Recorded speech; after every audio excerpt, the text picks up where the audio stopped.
What is up, guys? Thanks for tuning in.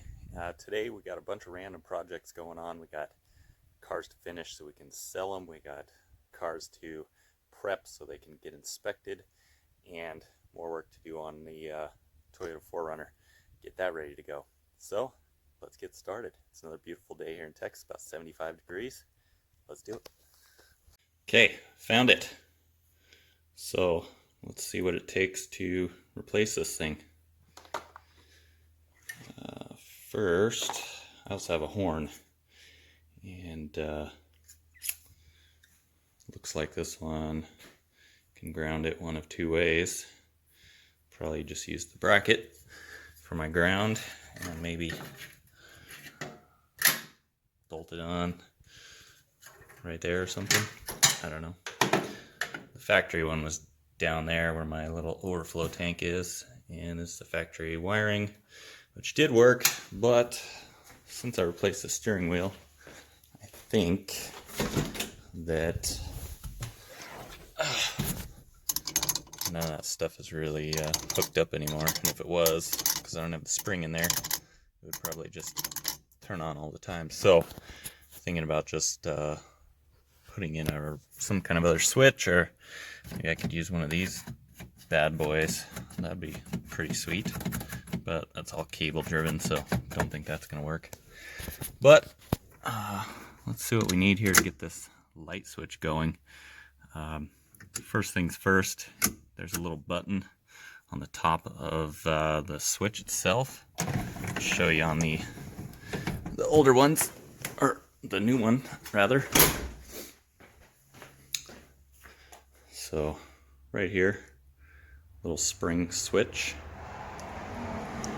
And you have to push that down while you pull the headlight switch out, and that will bring success. But since I'm going to be messing with all this and whatnot, I don't want to drain the battery even more, so disconnect that.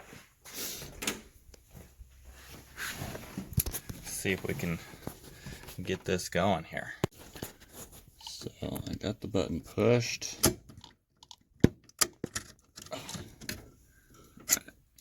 Just like that. So that little spike on the end, the little relief in it is basically what that little spring clip is holding into. So got that out.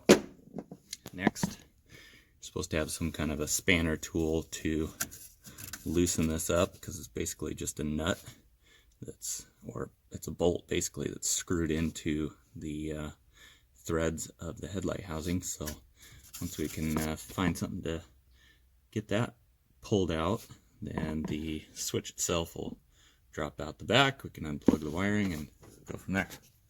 Okay, this is what I got, and we'll try to use these snap ring pliers or whatever they are, and stick it right in the hole. That's what she said.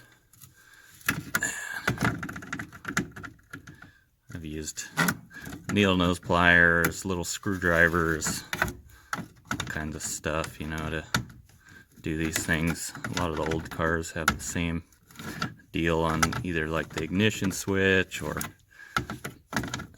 lights like this. So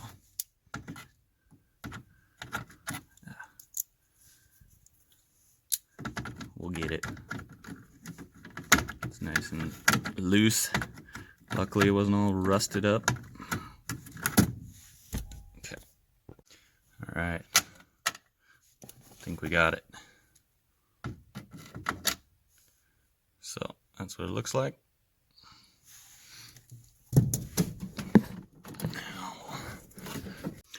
And there it is.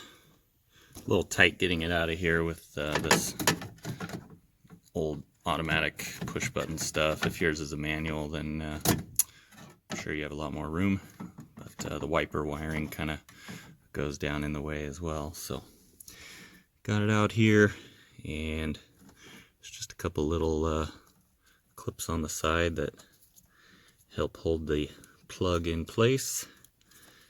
Pry those up and wiggle the plug. should come off of there. But usually under quite a bit of tension because you got so many plugs on here, so just be gentle not to break it. Wiggle it back and forth and you can have success. Okay, there's my old one, which was actually pretty new, only a couple years old, but they're cheap, like 12 bucks, so sometimes you just gotta replace your junk with more junk. But we'll reverse what we did and shove this back in there. And screw the nut back in, double check, make sure everything works, and then we should be good to move on. Alright, let's hook this up, see how we did. I also went ahead and took the liberty of mounting the horn here with one of the fender bolts and tighten it all up. Should be grounded okay. And we'll continue on with that venture. And let's see. Bang. Bang. We have headlights. Awesome. Hey, thanks for watching this video, guys. Please subscribe so I can bring you more awesome content. Thanks. Peace.